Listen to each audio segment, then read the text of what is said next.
Hi, good afternoon, everyone. I'm Jen Leonard, Executive Director of the Future of the Profession Initiative at the University of Pennsylvania Carey Law School.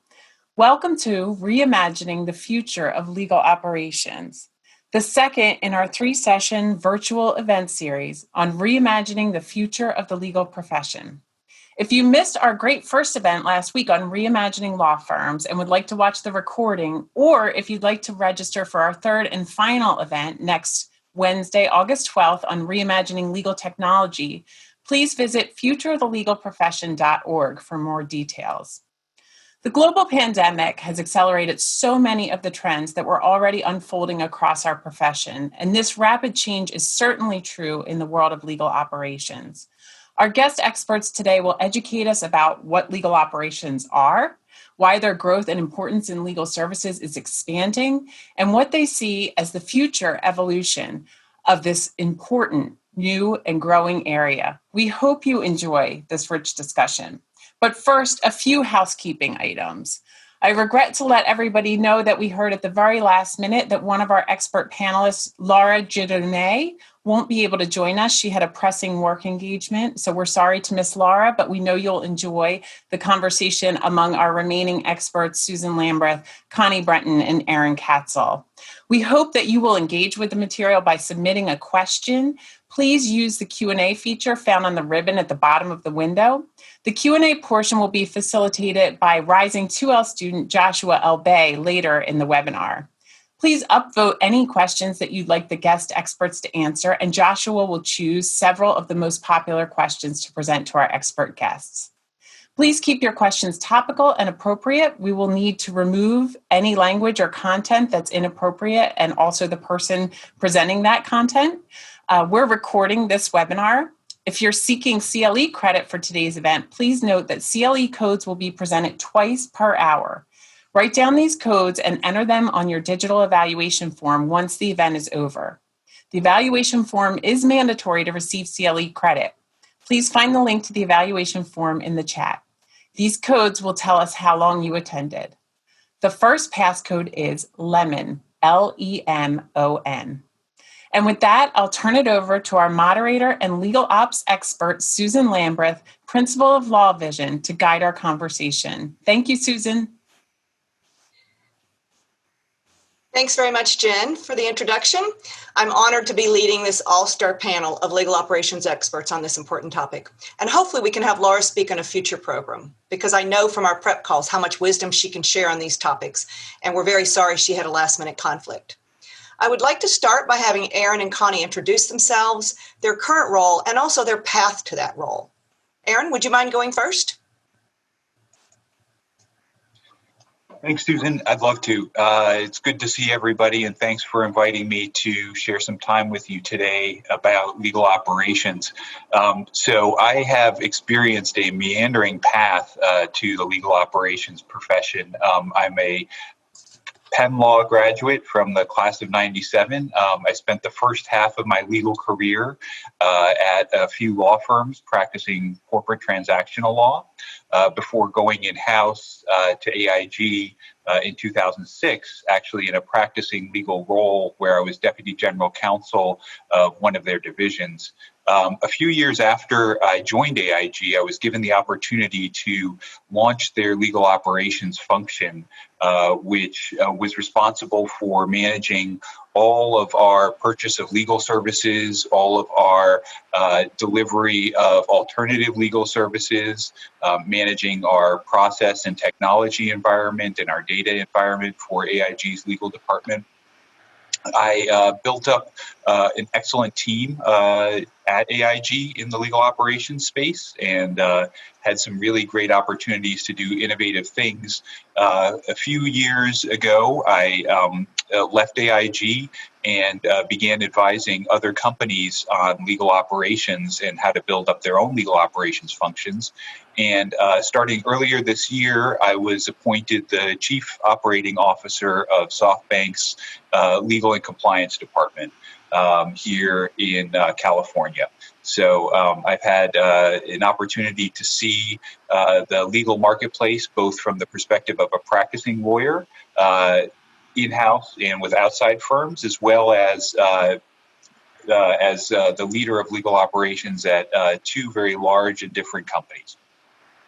Great, thank you, Aaron. Connie?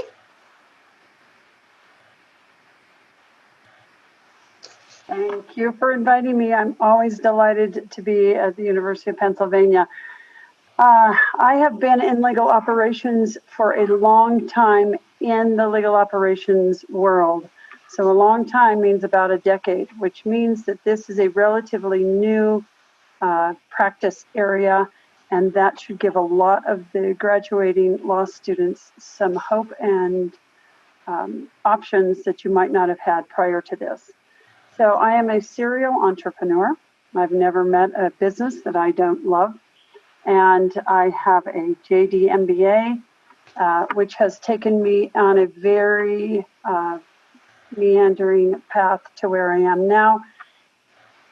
And I got there really by following my passion.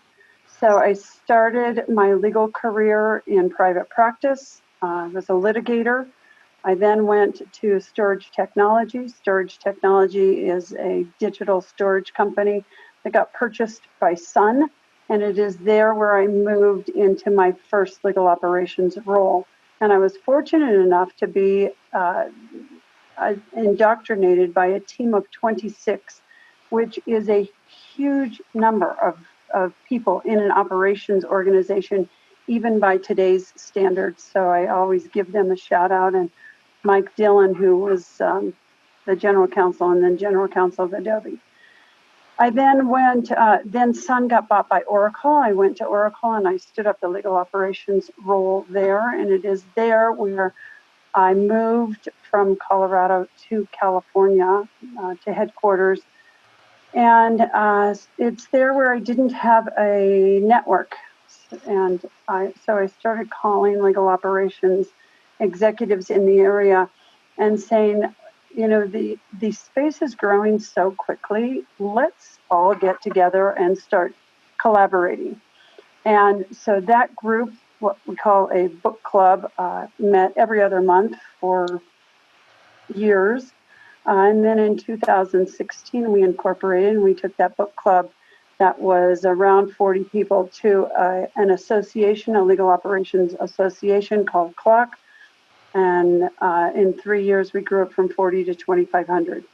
I then had an opportunity to move to Netapp, where I have been for a decade, and I am forever grateful for our general counsel there, who is a wild innovator. So just when I think I have reached the edge of the pinnacle of innovation, he says, what about this and what about that?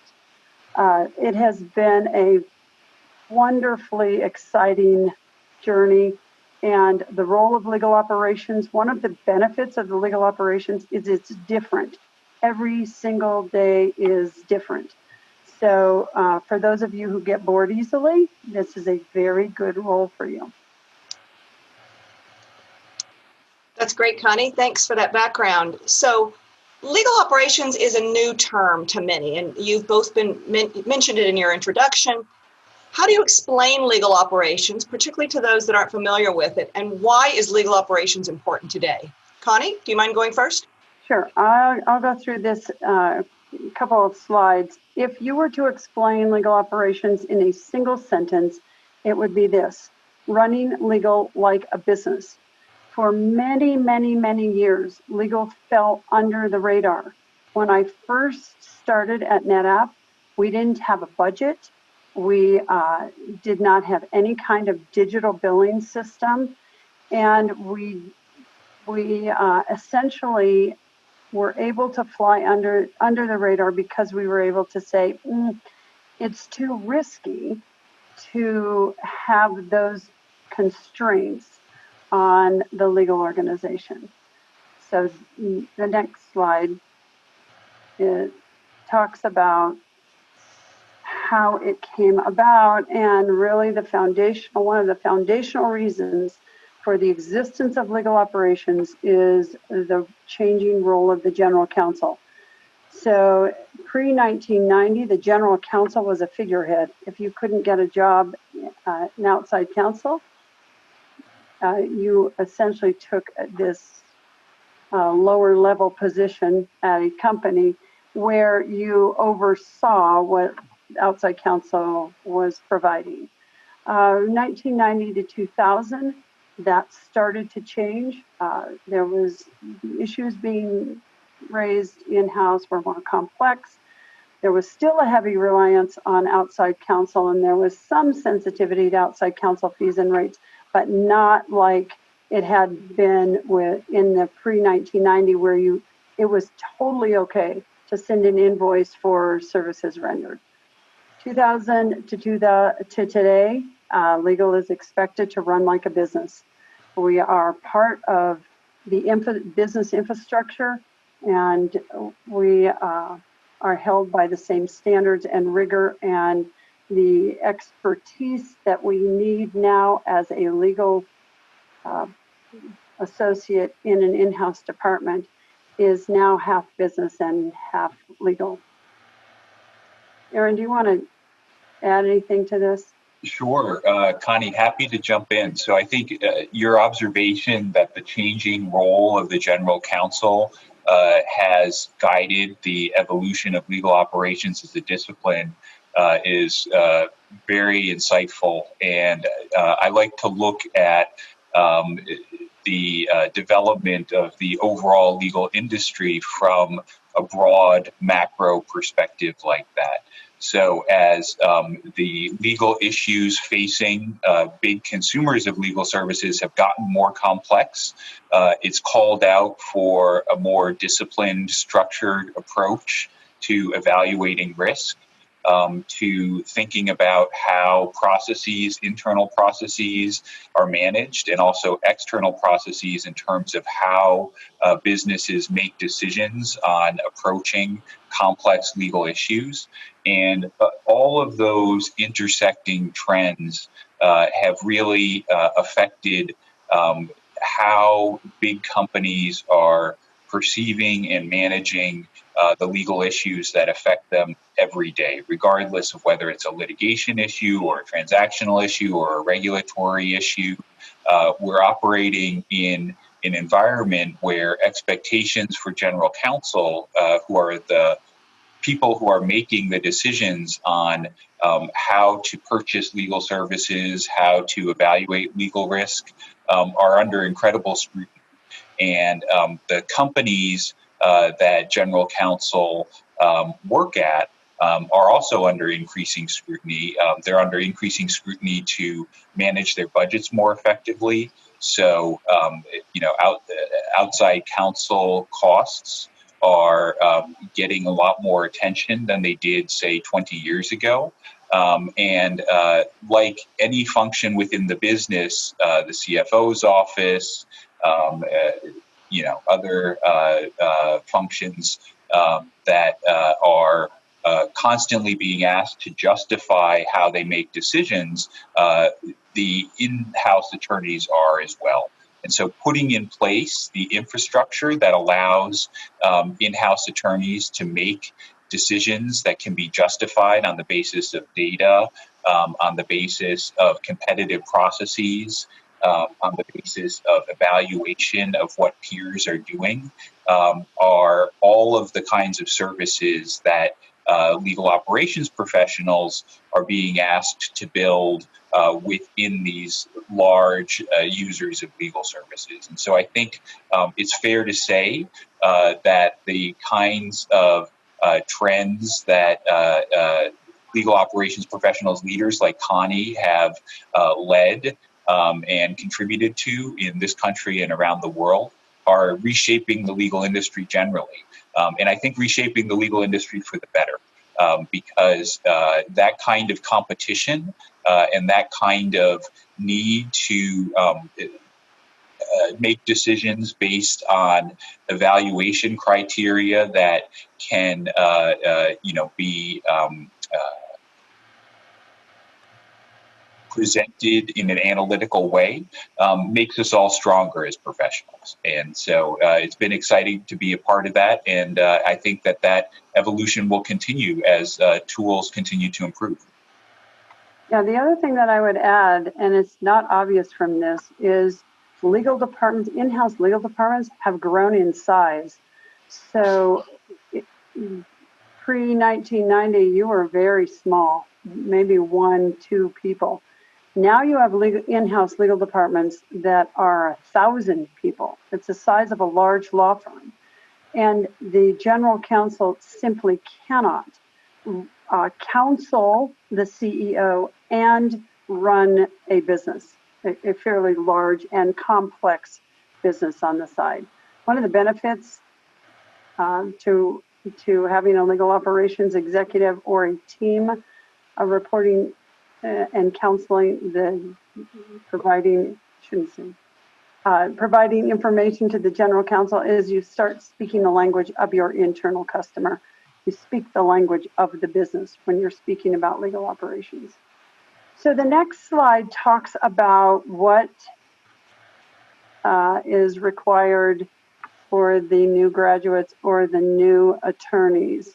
And I should say both of those, because it wasn't all that long ago that the career path was to produce an I-shaped lawyer. You come out, you develop a specific expertise, you go through a series of check boxes and milestones, you became partner, and that was the end of the story.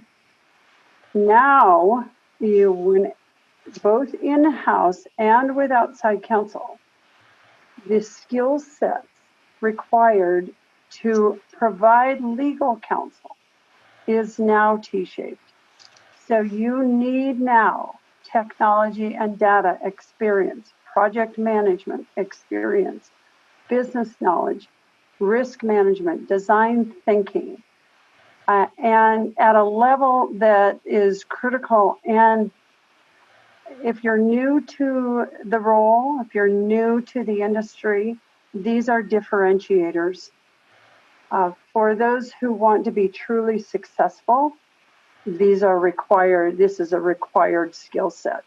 So one of the first and most important questions that I ask in all interviews is, how techy are you? What legal technology are you familiar with?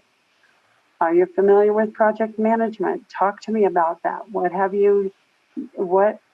does that look like in even your law school career? So it's a different skill set now that is successful in pretty much any role in the legal industry.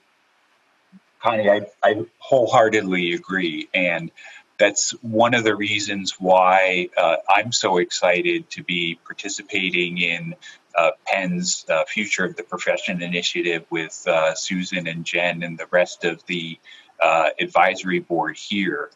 Because as we see and have seen over the last decade or so, some of those skills that we all learned at law school remain relevant, and they'll continue to remain relevant. But what is changing is the overall set of skills that new lawyers and all lawyers need in order to be able to deliver legal services effectively.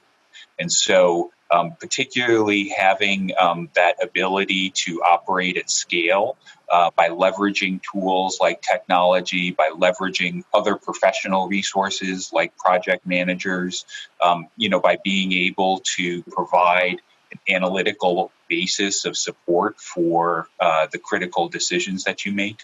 All of those skills and understanding, how to deliver them in a very team-oriented way will differentiate the successful lawyers in the years to come from those who have fewer and fewer opportunities. And so it's great to be a part of a team here at Penn that recognizes those trends and that evolution, and that is working to equip our lawyers with what we need to continue to be successful in the future as the legal marketplace evolves. Yeah. Just look at both of us. Look at the roles we have right now. We would never, our roles didn't even exist when we graduated. So there's a ton of opportunity available to the new grads and for those who are interested in enhancing their skill set. Okay, the next slide is what we used to think of as the legal industry, law firms and in-house legal departments. However, we are, next slide, not in Kansas anymore, Toto. The next slide shows us the legal corporate services ecosystem. So the ecosystem has grown drastically in the last 10 years, and it has picked up speed in the last 3 to 4, and COVID has been a catalyst to catapulting it even faster and further before. So a lot of good things coming from that. One is there's a lot of opportunity. There are roles that exist now that didn't exist 3 years ago. There's technology that didn't exist three years ago. And so now you have law firms, you have corporations, and look at the opportunities just inside the corporate umbrella. In fact, Erin, you're the COO, right? I mean, you're a poster child for the expansion of the legal ecosystem. I never would have envisioned my career path when I started at Penn in '94. And all of the different steps that I've been fortunate to be able to take along that progression have happened, to some degree based on, the experiences that I had previously, based on, the great background that I had in terms of how to think about solving problems and approaching difficult, tricky issues at Penn. But also, they've resulted to a large degree from changes in the marketplace and being open-minded and flexible about embracing those changes and being at the right place at the right time. So Connie, I think one of the observations that you made is that because of these huge macroeconomic changes that we're living through, and, in my relatively short career, I've lived through at least 3 that I can think of. The financial crisis of 2008, certainly now, the experiences that we're having due to COVID and the changes in the economy. But even before that, the changes that were wrought in the legal marketplace because of Enron and the corporate scandals that resulted, pre Sarbanes-Oxley.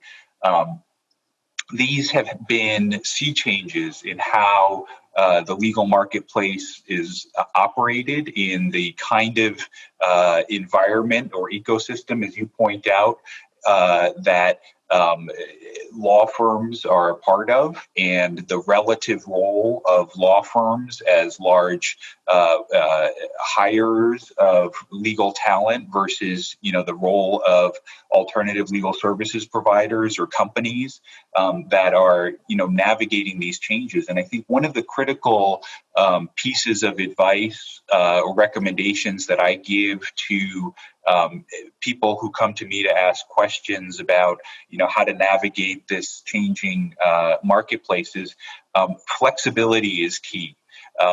Because change can be frightening, it's disruptive, by definition. And, for a lot of us who went into legal services, we did so because we, apart from, entrepreneurial spirits like you, Connie, many of us tend to be risk averse. And so, we gravitated toward legal services because it seemed to offer some modicum of security. But I think that's not really the case anymore, regardless of what industry you look at. You have to be flexible and be willing to continue to learn and to leverage the skills that you have in order to take new approaches to things and pursue different opportunities. So I've been incredibly fortunate to, have had the opportunity to build out legal operations teams at, 2 incredible companies. But that was something that was completely unanticipated when I went to law school, 25 years ago. Connie, go ahead. Connie, one of the things I think is interesting each time I've seen you present this chart or a version of it is I think it's very important for all the members of the legal ecosystem to really understand what each of these players are and the roles that they play and how dramatically it's changed. One thing that strikes me, I was having a conversation with the chair of a firm a few years ago, and I had in one of my presentations a section about trends before this leadership workshop. And the chair of the firm was not familiar with clock at the time. And so I explained what it was. And his comment was, well, that's just one more thing to get in the way of our relationship with our client. And it was like deja vu, because since I've been in the consulting business since after practicing law for 30 plus years, I remember the days when general counsel first came into the companies, and law firms would be like, now this general counsel is getting in the way of my relationship with the company, which was their, my client, which is the company. And so this general counsel was kind of, an impediment to their relationship, they felt like. And now I think some of them see legal ops as now changing that relationship, impeding it in some way, when in fact, I think in many ways it can enhance their relationship if they exhibit many of the characteristics that you've each talked about in terms of flexibility and the business acumen that you're looking for and so on. So I think, Connie, one of the things that would be important to do next is really help the audience understand what are the different components of what legal operations looks like in your organization, and then Erin can do the same. Well, you were going to add another comment, so feel free to go ahead if that. The only thing that I was going to add is we have added a new participant in the ecosystem. The most recent is the marketing and communications. So the Netapp Legal Department has recently brought on a almost full-time communications expert as part of running legal like a business. And it all comes down to hiring the right resource at the right time at the right cost. And if you follow just the money, you are seeing a very big industry, a $400 to $600 billion industry, start to restructure itself. So alternative legal service providers, they had 2% of the market, then 3%, then 6%, now 12%. That's a big number because we're working with a big number. So the next slide talks about Netapp Legal. And I presented this to my own team because a good part of legal operations is change management. And it's helping people understand what the operations team does. The first is strategy and financial management. So most of the time, all of the budgeting goes through the legal operations function. And so in order to be, and Susan, I think you were talking about this, you can actually strengthen the partnership between outside counsel and in-house counsel by developing a relationship not just with the attorneys who are handling the substance of any particular case, but also the legal operations team who enables it and who also negotiates the fee agreement. We purposefully separate those two functions in-house. The second is metrics and analytics, and this is what people generally think of when they think of legal operations. Data, data, data, data, and we have an enormous amount of data. We probably have 50 dashboards, so I can tell you how efficient any specific function is in the moment at any real time. Project management has just become a part of how we work. Hey, Connie, go ahead. Oh, sorry. I was just going to jump in because I really wanted to echo what you were saying about the importance of data, and this is an area that I think I try to never miss an opportunity to emphasize because it is such a change in how we as lawyers were trained. And it is a change that is accelerating, particularly, as we see the tools get more and more sophisticated for capturing legal data. And as you pointed out, there's so many different sources of data. So, there are businesses today that are extremely profitable and growing quickly that are capturing data on how judges make decisions in order to enable litigators to make better decisions about how to approach their case. There are tools today that legal departments have that collect data from legal invoices that allow you to understand, which counsel is achieving the better results for you at the better overall value on a particular kind of transaction or on a particular kind of litigation. And so, making decisions in a data-driven way is something that is, just part of daily practice in the areas of medicine, in the areas of business, and it will become more and more part of the daily practice in legal. I think, it's not an easy transition to make because in order to, make good data-driven decisions, you have to have good data, and you have to have people who understand, how to turn that data into analytics. But if you're trying to look at, either building a legal operations function that's successful or having a career in legal operations, it's one of those areas where I encourage people to become informed, to partner with good people who have an understanding of statistics and data, because this will be transformative to the legal industry over the next 5 to 10 years. And that, I wouldn't even say 5 to 10 years, because it is an escalating and exponential timeline that we're working on, particularly with COVID.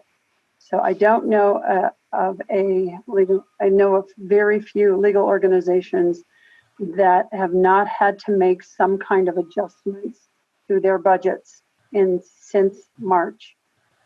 And if you don't have the data, those adjustments are very difficult to make in a thoughtful, rational manner. Yeah, if you can't measure it, you can't manage it, right? It sounds trite, or it's a truism, but I think there's a lot of wisdom there. Correct. The only other one of these categories that I'm going to stop on just ever so briefly is the service delivery and alternative support model. The legal ops function at Netapp manages that entire team. So 10 years ago, when I started at Netapp, we had 100 people in the department. We now have 50. 20% of our department, however, consists of alternative legal service providers, primarily from Elevate Services, plus an additional pool of resources that we can tap into should we need to scale up and down. Some of the unintended consequences of having worked with alternative providers is that we can get good metrics with ease. So we can ask the Elevate team to measure everything. And you don't have to measure everything for always. You just need to measure it long enough that you have adequate data to make good decisions. I think we'll talk about technology in a bit. So, Erin, how do your functions look different in terms of what you're responsible for? I know it was interesting when we had our prep call with Laura that privacy is obviously an important part of what legal operations is involved with these days, but sometimes it's within the formal purview of the head of legal operations, like each of you, and sometimes it's a separate important function in the legal department. Sure. So, it's a very helpful way to look at legal operations by seeing how it differs among, different legal departments. Because, I think if you take a step back, fundamentally, one way that I like to explain legal operations to people who are new to the area is it's a set of tools. And just like any tool, which tools are relevant to you and which tools you'll get the most use out of varies depending on what you're trying to build. And so, different companies have different priorities based on the industries they participate in and what's happening in those industries and, the state of the company, how mature it is in its area. And so, just by way of example, the legal operations team that I built and led at AIG looked very different from the legal operations team that I'm building out at SoftBank. And that's driven in large part because they're very different types of companies operating in different industries that have very different needs. But I think, to echo something, that Connie said, if you look at the fundamental purpose or goal of any legal department, regardless of whether you're, looking at a startup or, a large services provider in the financial services area, or, an investor or a technology company. The General Counsel has a few basic goals that are expected of him or her in delivering the legal and possibly also the compliance function of the organization. One of them is to, be able to identify and manage legal risk effectively, right? And in order to do that, you need to have the right mix of external and internal resources to do that. And your legal risks may differ depending on, the kind of organization that you're in, but that overall framework of being able to, select the right counsel, whether it's internal or external, for managing those risks, and to be able to, assess whether they're delivering their services effectively and to be able to do it at good value. Those fundamental needs don't vary too much based on which organization you're a part of. So I think, being responsible for purchasing legal services, whether it's delivered, by outside law firms, whether it's delivered by alternative legal services providers, that's a fundamental area of responsibility of legal operations. And that was true for me both at AIG and at SoftBank. So managing that panel of outside law firms in a robust, market-driven, data-driven way is something that I've built out at both organizations.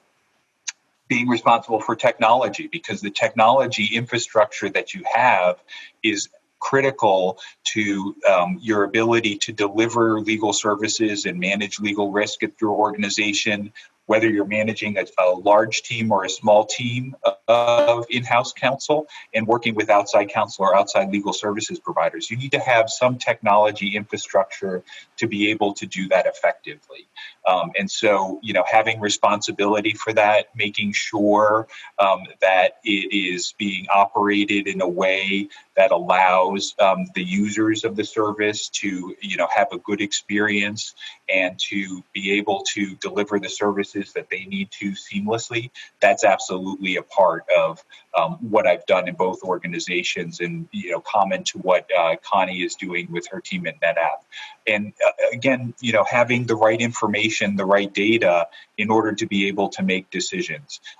Also critical. And in some organizations, that data may come in a very manual fashion based on, the level of maturity of that organization. Some organizations are just starting on their legal operations journey, and others, like Netapp and like Adobe, like AIG now, are further along in that journey. And so, whether you get that data from a technology system that collects it automatically, that converts it into analytics based on some sophisticated algorithms, or whether you're getting that based off of a team that's looking at pulling that information from invoices and putting it in spreadsheets.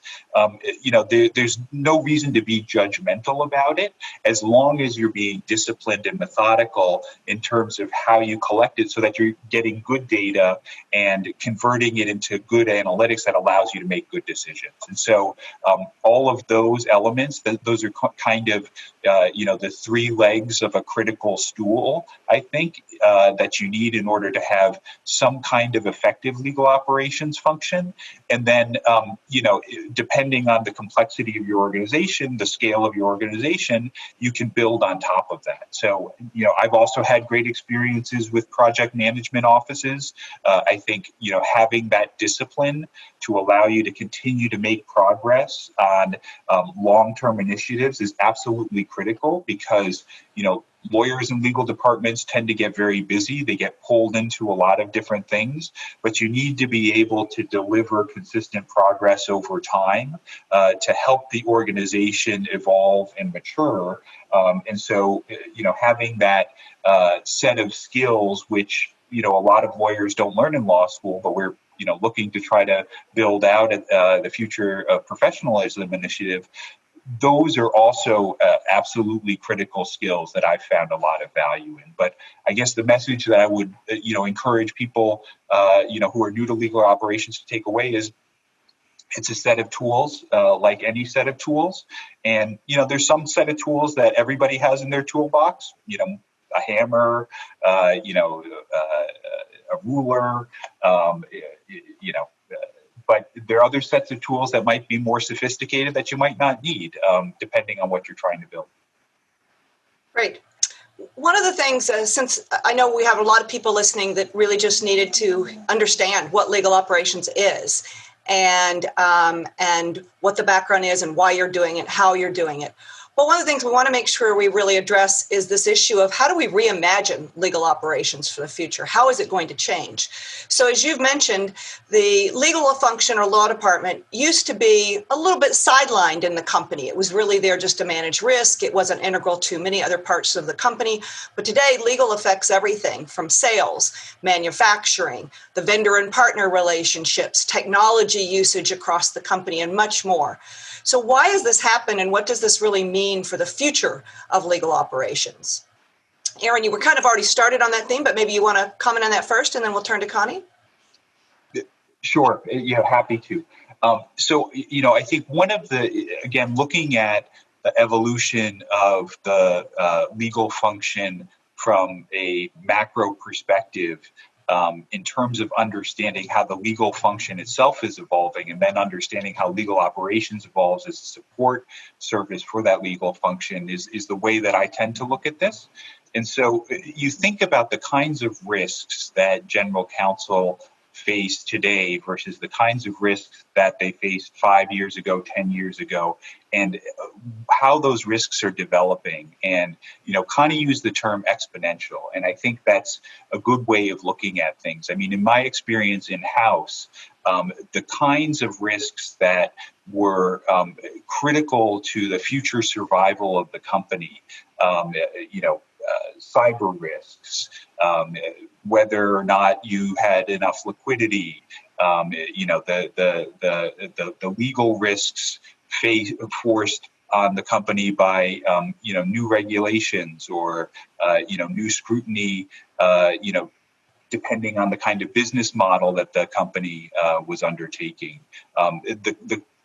Just the business model itself in terms of being innovative and whether that presented risks. These risks are growing at an incredibly fast pace, based on the overall changes in the greater economy. And I think being able to, bring a structured way of measuring those risks, of being able to quantify those risks, of allowing the general counsel and their team to be able to, make good decisions on how to respond to those risks and mitigate those risks, so that, the legal department can be a good partner to the business and enable them to, succeed in this ever-changing environment.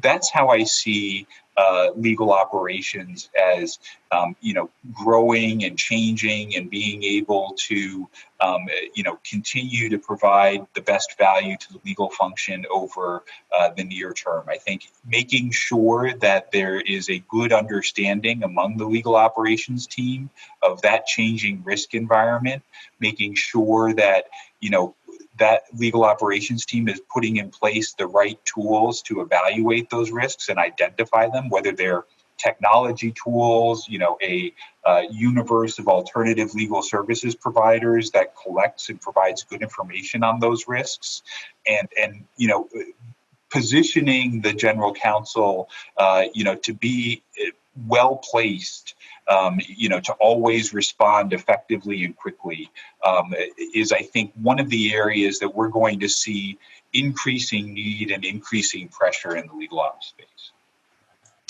Connie, I know you've talked about some of the changes and really even how COVID has propelled the changes in the legal department and what you're doing in your company. What does that look like for the future of legal operations? I'd like to put an exclamation point behind what Aaron has been talking about around guiding the company, guiding the business, and guarding the company. So there are two equally weighty responsibilities for an in-house department now: guard and guide. The industry is evolving at a pace that we've not seen before. It's the last frontier, and as a result, it has given us a lot of opportunity.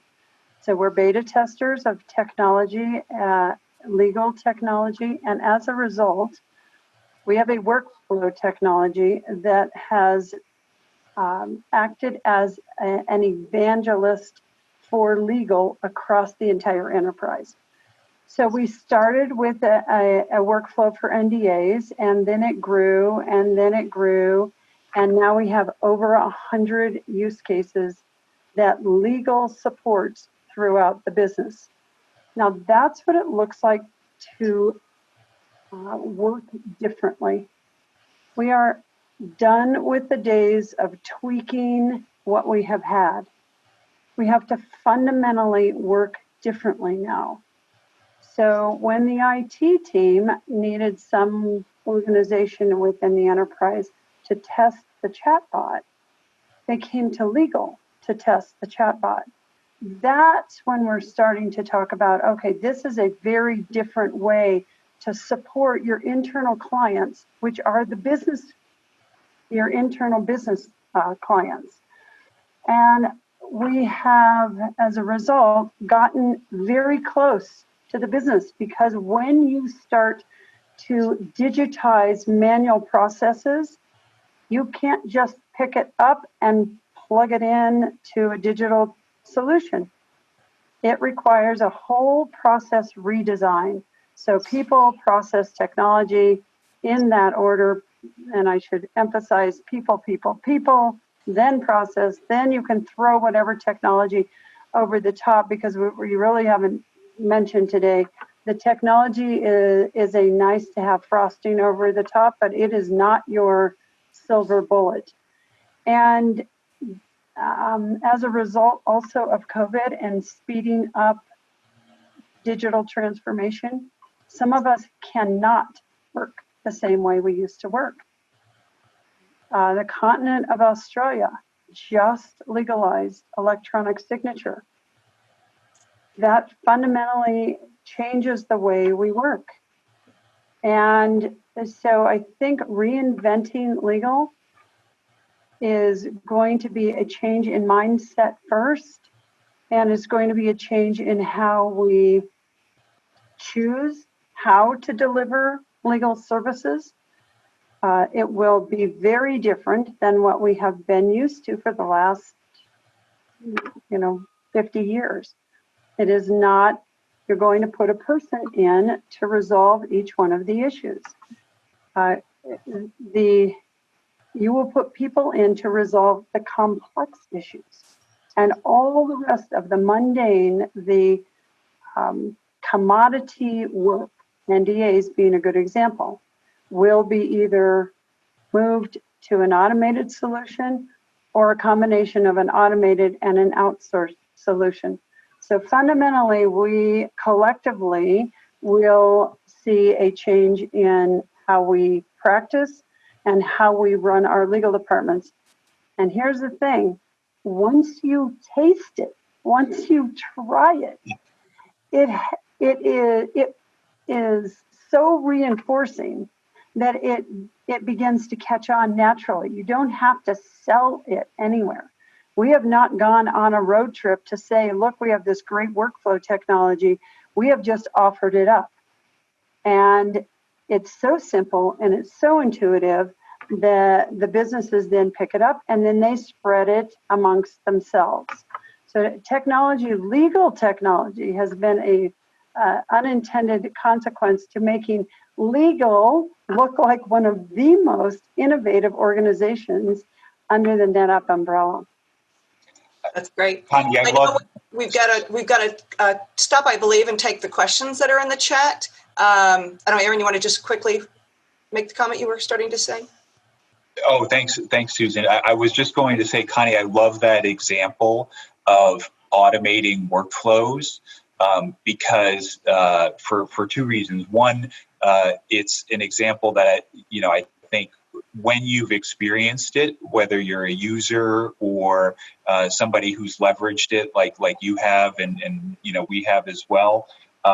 It changes the way you think about legal services because it allows your lawyers to focus on those high value added tasks, and it removes all of the administrative work that tends to make the practice of law or delivery of legal services less interesting, and really tends to wear away at morale. So I'm also an evangelist for workflow tools, but as you pointed out, you need to have an understanding of process in order to, be able to automate workflows effectively. You need to understand what people have the area of expertise to deliver services and how are those services delivered. And that's something that, I encourage people who are, launching their careers or people who are trying to think about how the legal industry is going to evolve to think about, because those processes of how we deliver services are really going to be the areas that change. Substantive knowledge and expertise will reside with experienced lawyers, and there'll always be a need for expert lawyers, who have the judgment to be able to deliver services on very complex matters. But how those lawyers deliver their services, what role they play in the overall machine that provides the end product is what's changing. And there will be a technology element to it. There will be, an element of resources that are located in other parts of the world, perhaps, that don't necessarily have legal training. So that, the roles of different part of the legal ecosystem are what's evolving, and the technology will glue it all together. Sorry, Susan. No, that's okay. Great. I just know that we have a bunch of questions waiting in the Q&A. I know one was about the chart, Connie, that you showed about the legal ecosystem. And there was a question about why there was a distinction between the general counsel and the in-house counsel. And as I understand it, it's really because the general counsel now is that strategic member kind of C-suite for the company, dealing with company-wide, enterprise-wide issues as you described it. And the in-house counsel are the in-house lawyers doing the legal work and managing the legal work, so that they're really different roles today, right? Yep, they roll up to the general counsel, correct. Okay. All right, Josh, I know you have been monitoring the great questions we've had submitted, and we're going to ask our panelists some of those. Thank you, Susan. First, some housekeeping. The CLE passcode is Circus, CIRCUS. Again, the passcode is Circus. So we got a lot of questions from the audience. The first question is from Michael Lieber. He asks, where do you see the role of non-legal / non-JD roles in legal operations? We wish Laura were here to answer this. So legal operations has a variety of skill sets sitting at the top. And with when we put the clock organization together, about a third are JDs, about a third are JD MBAs, and about a third come from either finance or IT. So can you be the head of a legal organization or a legal operations organization and not have your JD? Yes, you can. Is there an advantage to having a legal degree? I would argue yes, there is. We had on our panelists, Laura was going to comment that, and Laura's been very successful in heading legal operations at Delta, but she also commented that she felt like that legal background could be advantageous, and she's actually pursuing her law degree now after many years in this business. Yeah, I agree. I think it gives you the perspective to understand where the legal team is coming from and how they think about issues. It gives you a common language to be able to communicate effectively with them. But I would wholeheartedly agree with Connie. It's not essential at all. And in fact, some of the people whom I respect the most in the legal ops community and whom I've learned the most from don't have legal degrees. They come from a technology background, they come from a process background, they come from an analytics background. And so, I've been fortunate to be able to partner with some of those people across the course of my legal ops career.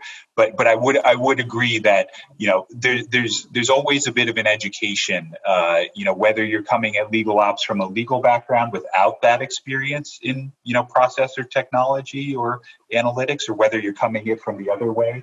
You need to be able to speak to your clients and speak to them effectively, understand their needs. Thank you. Shivan Sharma asks, do you see legal operations as an impediment or facilitator to growth in the legal industry as it increases the overall efficiency of legal departments within corporations, yet reduces the need for outside counsel and the performance of menial legal tasks? Legal operations is not going to increase the overall market. Where the dollars are allocated will change, will absolutely change, are changing, have changed. Now we're starting to see trends. And the other trend that we're seeing is legal expenses, spend on legal is going up. So the pie is gigantic. It's just how are we going to allocate that so that the, speaking from a corporate perspective, are we engaging the right talent at the right time at the right cost? And it used to be we only went to outside counsel, and that is no longer the case. Again, I know I sound like a broken record, but what she said. Back at you. I think what you find is, sophisticated in-house counsel, when they're thinking about legal operations and how legal services are used or consumed, will make a decision based on a couple of factors. But one of them will be, do we want value staying inside the organization or going outside the organization? And that value takes a variety of forms. So it's not just money. It may be knowledge, experience, the ability to make a decision or perform a function in a certain way. So you may decide to bring in-house certain experience that historically was provided by outside counsel, because that's an ongoing need of the business, to have that legal service or to understand that particular risk. Or you may decide that belongs not with outside counsel, but with an alternative legal services provider that can provide that service on an outsourced, ongoing basis. And so these decisions and thinking about what the overall operating model looks like are the ways that sophisticated legal departments are looking at things today. That flexibility and that set of tools was less prevalent, 10 years ago. But I think what you're finding more and more is that as the overall financial pressure starts to increase on legal departments. Legal departments are being asked to look at their functions in a similar fashion to how other functions have looked at themselves for a long time. So the finance department looks at itself this way, communications looks at itself this way, accounting looks at itself this way, technology even looks at itself this way. Some technologies are no longer, hosted at the company, right? They're purchased on a service SaaS basis, delivering them as a service and sitting, with Amazon somewhere. So legal is just a part of this overall evolution of how services are delivered. Great, thank you. One final question. This is coming from Alexander. He asks, how do you think an emphasis on data may impact an attorney's willingness to take risks? Do you think an attorney may be less willing to take a risk because it could have a negative implication on the statistics? Should I take a crack at that, Connie? So, I think what you find when you go in-house at a company is that if you want to have a successful career, you can't simply say no. You can't be completely risk averse. So your business partners will expect you to be able to take a calculated measure risk that is a reasonable risk for the company to take in exercising its business judgment, just like we all learned at law school, right? You collect all the information you need in order to make an informed business judgment, and then you have an appropriate basis for undertaking that risk. Really part of my role I've seen is always providing that information so that it's a well-informed decision. But, particularly you find in this, changing, more entrepreneurial market that we're living in today, those companies that are succeeding today, that are driving value in the economy, are companies that were founded by people who take risks. And, we need to be a partner to that. Right. And so data is the enabler. Thank you. All right, I'm going to pass it off. Thank you. I'm going to pass it off to Jennifer to close out our evening. Thank you so much, Joshua. Great questions from our audience. I wish we had time for all of them. I want to thank Susan, Aaron, Connie, Laura. We really missed having your perspective, and we hope that you'll join a future conversation with us.